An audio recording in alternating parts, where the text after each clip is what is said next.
ఈరోజు మన గుంటూరు జిల్లాలో ముఖ్యంగా పత్తిపాడు నియోజకవర్గ పరిధిలో పూర్తిగా ఆయుర్వేదంతో కూడినటువంటి ఒక ఆసుపత్రిని ఏర్పాటు చేసుకోవడం అనేటువంటిది ఇది ప్రజలందరికీ లభించినటువంటి ఒక అదృష్టంగా భావించాలి.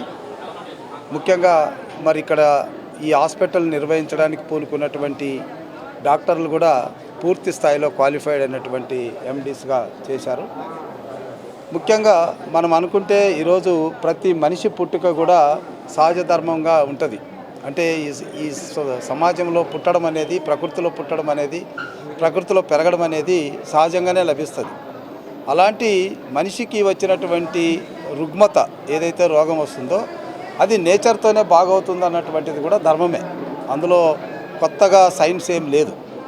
మనం గతంలో కూడా మనం ఏదైనా హెడేక్ ఉన్నప్పుడు కొద్దిగా ఎల్లుల్లి అనేది కొద్దిగా అలా అనుకొని వేసుకుంటే తగ్గిపోయేది. అలాగే ఏదైనా మన కాలు నొప్పులు ఉంటే బెల్లం పూసుకుంటే కొద్దిగా తగ్గిపోయేది. మట్టితో మనం కొంత మసాజ్ చేసుకుంటే కీళ్ళు నొప్పులు తగ్గేవి. ఇవన్నీ కూడా ఆనాడు పెద్దలు ధర్మంగానే చేశారు. శాస్త్రంగా ఈరోజు ఇక్కడ ఆయుర్వేదిక హాస్పిటల్లో నిరూపణ చేస్తూ మరి ప్రజలకు మంచి సేవలు అందించడానికి ఈ హాస్పిటల్ ఏర్పాటు చేయడం మా అదృష్టంగా భావిస్తున్నాను. అందులో మా నియోజకవర్గంలో ఈ హాస్పిటల్ ఉండడం మరి భవిష్యత్తులో ఇది దినదినాన అభివృద్ధి చెందాలని, ప్రజలకి మరి సరసమైనటువంటి నాణ్యమైనటువంటి వైద్యం అందాలనేటువంటిదే మా ఆకాంక్ష.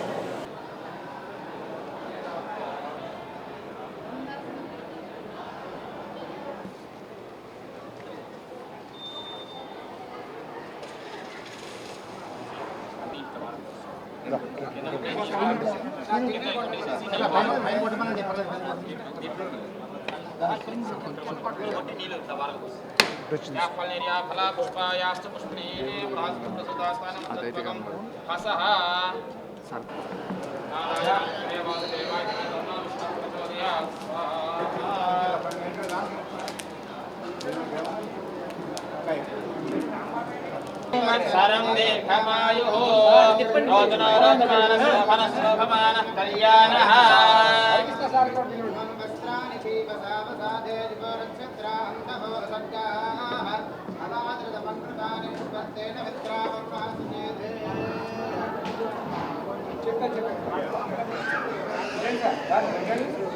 శతమానం భవతి శతాయ పురుషస్యేంద్రియ ఆయుష్యేవేంద్రియే ప్రతిష్టతి.